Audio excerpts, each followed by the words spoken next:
be delivered by, I call him Brother Griffin Lotson, on the Gullah redemption mission.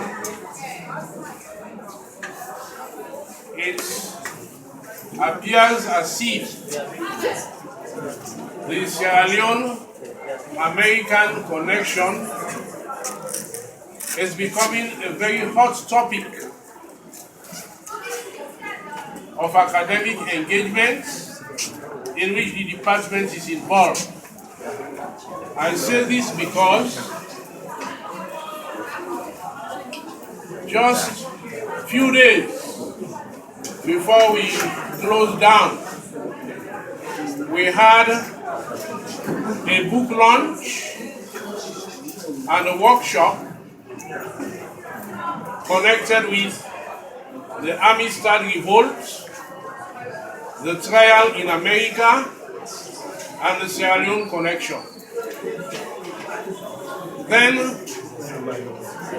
on the 6th, there was another program, a debate on Sierra Leone and African Americans. There was also a book launch. Today, we have this lecture which promises to be exciting and rewarding. It is connected with the Gullah people of South Carolina and Georgia. I'm quite sure we have been talking about them for some time.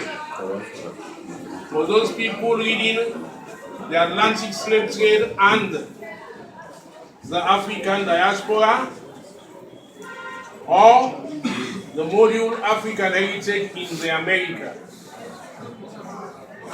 There are some of you who are offering arts in Africa. You have something on the Gullah there on your course outline. Now is a unique opportunity for you not just to get from us what we have read from books,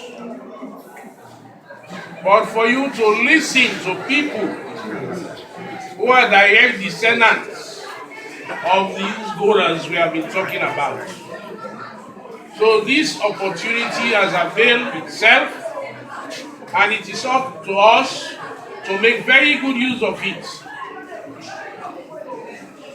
It is not at all times that we have people who are at times considered strangers coming from across the ocean to talk to us. So therefore, we welcome them as members of the same family.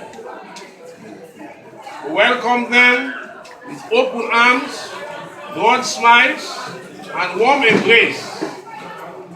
And we look forward to a very rewarding lecture from the Gullah Redemption Mission. Please give the lecturer your rapt attention. My name is Griffin Lotson. I'm from the United States of America in a little city called Darien, Georgia. It's in they call McIntosh County on the east coast of the United States. As I often tell people, if we go out to the ocean, the only thing separates Africa, Sierra Leone, from where I live is nothing but water. There is no land, there is no buildings, it's just water. So when you talk about the transatlantic slave trade, it made me emotional. I said, wow, as I stand on Sapelo Island, which is in the county I serve, and you look straight across, and there is Sierra Leone, Freetown. We're here at Foday College. Dr. Spencer here, if it wasn't for him, this historical moment would not happen. He took a chance, and he gave us the opportunity. And you guys, I want to make sure you pan, because we're going live now around the world. that you students that's in here now, you're part of history. This is the first time in West Africa the real history of the song and phrase Kumbaya has ever been in any college or any university. So you need to give yourselves a hand. And the book published now, and we have more copies coming in, and basically we use the title Kumbaya. Any of you ever heard of that word before? Ah, okay, yes. And I guarantee you, your parents and grandparents, we all heard of it. It has been sung, the word has been said all over the world. About 1 billion people know about this song and phrase. What we plan to do in this lecture here today in West Africa at Foday College is give you the real history and how all of you guys tie in to the real history. At one time, nobody knew it was a tie-in. So we're going to let you know about what we call the Gullah Geechees or the Geechee Gullahs. And then, of course, West Africa, Sierra Leone here, and other parts of West Africa in the history of this song. And there'll be an opportunity at the end, if you have any questions about myself, this book, or anything in that area, we'll try to answer it. And we have the Gullah Redemption. We're going to let our chief come up and introduce himself, give us a brief moment about what you do and what we're trying to accomplish together on today. All right? Many roots. Many roots. Good afternoon, everybody. Myself, Mina Foday, Ajamu, Mansaray, Chief, and I CEO for the Gullah Redemption Mission of Sierra Leone, here in Freetown, nationwide. Like me, elder here, me not Gullah Geechee, but I done taste Salon 7 years. Before Ebola, I was here. During Ebola, I was here. I never go back, because I know say it's not my home. You understand that? So I don't pick up the Creole small, where if you listen to me, you're able to follow, you know? So, of course, we all know about the slave trade. I'm sure that no one is here that has never heard about the slave trade. Myself, my ancestors been Mandingos here in Africa. And when they get enslaved, they never forget. They believe that they remember who they were in Africa. So since I come back, I don't go reunion with me Mandingo people now, in Karina, Bonia, and they don't give me name, they don't crown me chief.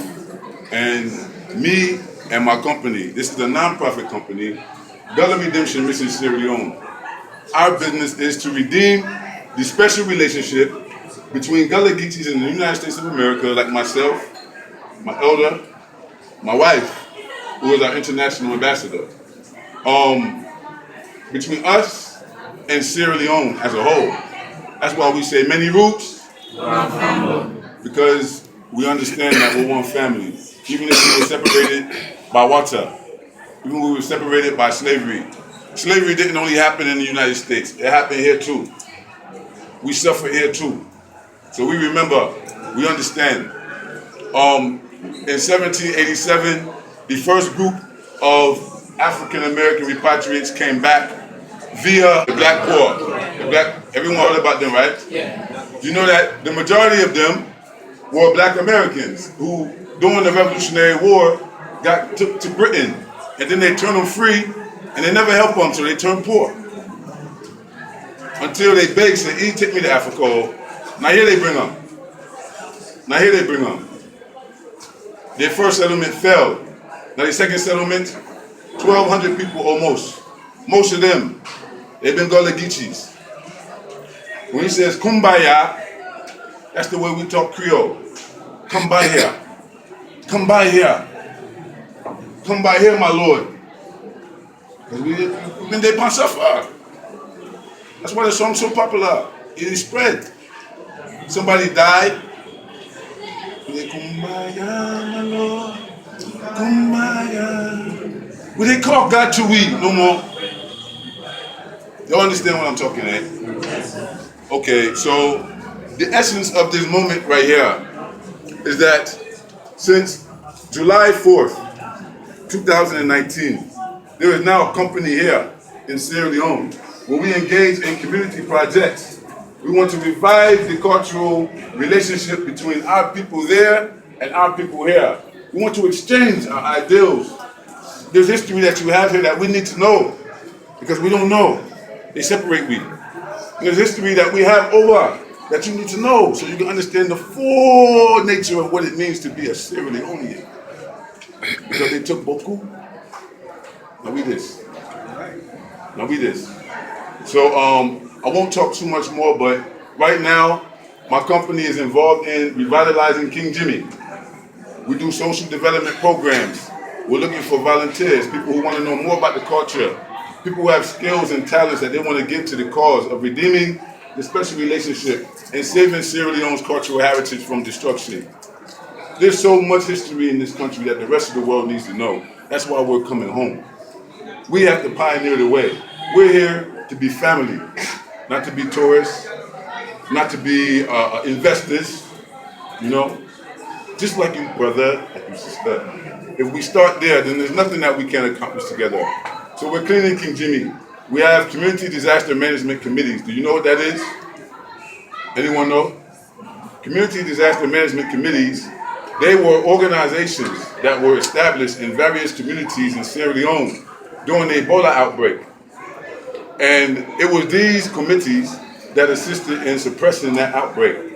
There was community citizens, civil citizens, who were trained by various entities to intervene on all of our behalf while we was here under that pressure. You understand? So we're developing that right now so that the people of King Jimmy, which is a very historic site, the gateway, the only place in Africa that we know it's a gateway. They take them from there, they bring people back to there, or there will not be a Freetown. With that, I say I pause. We are here to present our brother in this wonderful book.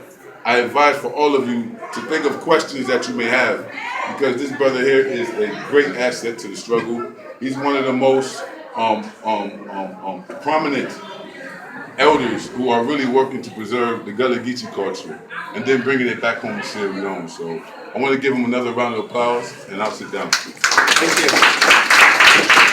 Thank you, Chief, for giving us that information.